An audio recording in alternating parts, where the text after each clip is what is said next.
করের যে গণ আন্দোলন, চিকিৎসকদের আন্দোলন, তারপর গণ আন্দোলন, 14ই আগস্ট রাত, 15ই আগস্টের শুরু, ঠিক যদি 365 দিন ফেরত যাই, আরজি করে হামলা। আপনারা ছিলেন সেদিন, যে আন্দোলনের ছবি সেদিন আমরা দেখেছিলাম। আজকে 1 বছর পেরিয়ে গেল, আরজি কর ভাঙচুর বিচার পেয়েছে। দেখুন, আরজি করে 14 তারিখ যে ভাঙচুর হয়েছিল সেটা একদমই 9ই আগস্টের যে ঘটনা তার সাথে সরাসরি সম্পর্কযুক্ত। কারণ সেই আন্দোলনকে ভয় পাওয়ানোর চেষ্টা হয়েছিল, প্রোটেস্ট মঞ্চ গুড়িয়ে দেওয়া হয়েছিল, আন্দোলনকারীদের নাম ধরে ধরে খুনের হুমকি দেওয়া হয়েছিল। এবং কোথায় চেস্টের সেমিনার রুম কোথায়, যেখানে অভয়ার শরীর মৃতদেহ পাওয়া গেছিল, সেই জায়গা খোঁজা হয়েছিল।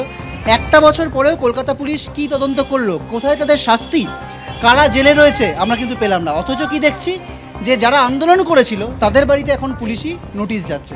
ফলত এই যে কথাটা রিক্লেম দ্য নাইটের আয়োজকরা বলছিলেন, যে আমাদের লড়াই অভয় ন্যায় বিচারের জন্য তো বটেই, এই যে প্রাতিষ্ঠানিকভাবে প্রত্যেকটা ঘটনাকে ধামাচাপা দেওয়া, তার বিরুদ্ধে কাঠামোগত পরিবর্তনের জন্য, বা এই যে পুলিশি বা রাষ্ট্র যে ব্যবস্থা, সে যে প্রত্যেকটা ঘটনাকে ধামাচাপা দিয়ে যেতে চাইছে, তার বিরুদ্ধে, পুলিশের ভূমিকার বিরুদ্ধে এই প্রত্যেকটা লড়াই কিন্তু আজকে 1 বছর পরেও একই রকমভাবে বহাল রয়েছে। কোনো কিছুর বদল হয়নি। 1 বছর, গত বছর আগে 14ই আগস্ট, গত বছরে এই রকমভাবে বিচারের দাবিতে, অভয়ের বিচারের দাবিতে রাত দখল করতে হয়েছিল।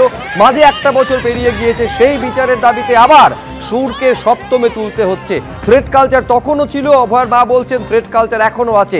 এখান থেকেই মুক্তি চাইছেন সকলে, এবং সে কারণেই বিচারের দাবিতে আরও একবার আর একটা রাত দখল। এই মুহূর্তে একাডেমির সামনের ছবিটা শিবাশিসকে বলবো তুলে ধরার জন্য।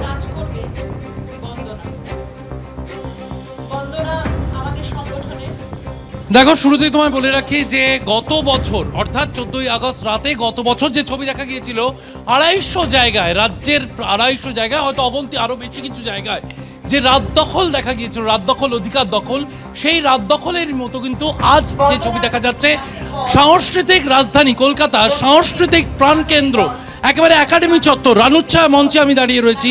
রানুচ্ছায়া মঞ্চে সাংস্কৃতিক প্রতিবাদ চলছে, কিছু বক্তব্য, কিছু কবিতা, কিছু গান, কিছু নাচ, তারা প্রতিবাদ করছেন।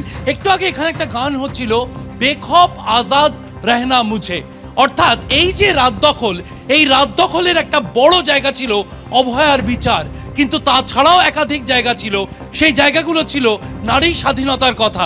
Reclaim the night and reclaim the right, উদ্যোক্তাদের মধ্যে শতাব্দী রয়েছেন আমার কাছে। Reclaim the night, reclaim the right, অধিকার দখল, অধিকার দখলের পথে কতটা এগোলেন আপনি?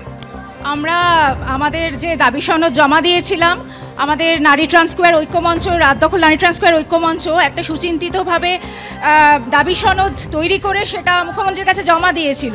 সেখানে যে সমস্ত দাবি আমরা করেছিলাম তার একটাও ফুলফিল হয়নি।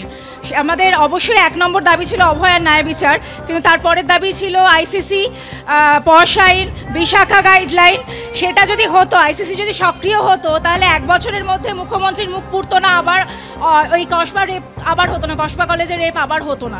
ফলে যে বদলগুলো আমরা চাইছি, আমরা ছোকে পর্যন্ত দিচ্ছি যে কী কী করতে হবে, কিন্তু আমাদের কোনো কথাই শোনা হচ্ছে না বা আমাদের কোনো দাবি মানা হচ্ছে না।